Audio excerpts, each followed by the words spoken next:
Hello guys, আজকে আমার recipe হলো মটরশুঁটি মানে ঘুগনি বানাতে চলেছি। আমি এদিকে তেল গরম করে নিয়েছি।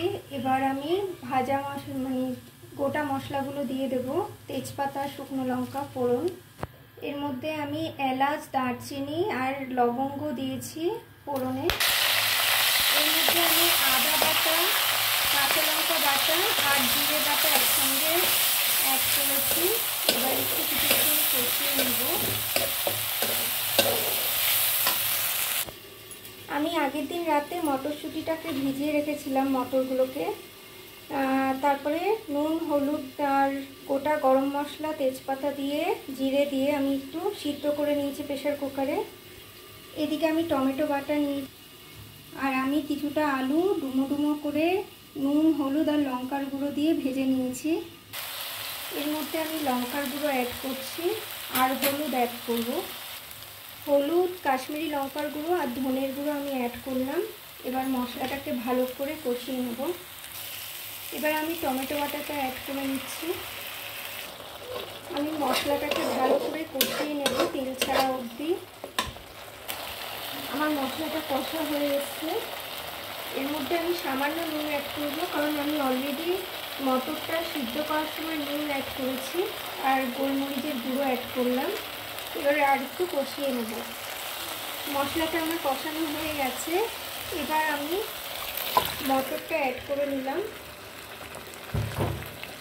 আর ভাজা আলুটাকে অ্যাড করলাম। এবার ভালো করে মিশিয়ে নেব। আমার রেসিপিটা হয়ে এসছে।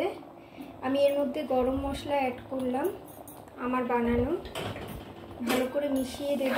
আর সব শেষে আমি কাসুরি মেথি অ্যাড করব, কারণ ধনেপাতা থাকলে ধনেপাতা অ্যাড করা যায়, আমার কাছে নেই, তাই আমি কাসুরি মেথিটা অ্যাড করব সব শেষে। আর কিছুটা চিনি অ্যাড করব, যেহেতু আমি টমেটো দিয়েছি, তো টকটাকে ব্যালেন্স করার জন্য। আমার ঘুগনিটা রেডি হয়ে এসছে। আমি সব শেষে এবার এর মধ্যে কিছুটা চিনি অ্যাড করব, পাউডার সুগার।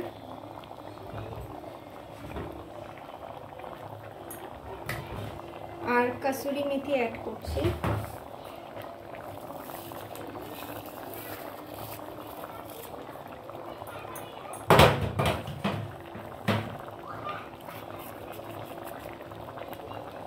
আর ভাজা মশলা অ্যাড করছি।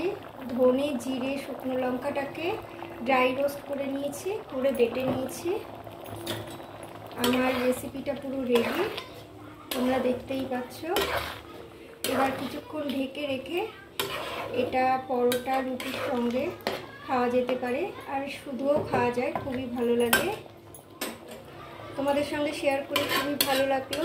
কেমন হয়েছে রেসিপিটা জানাবে। Thank you for watching guys.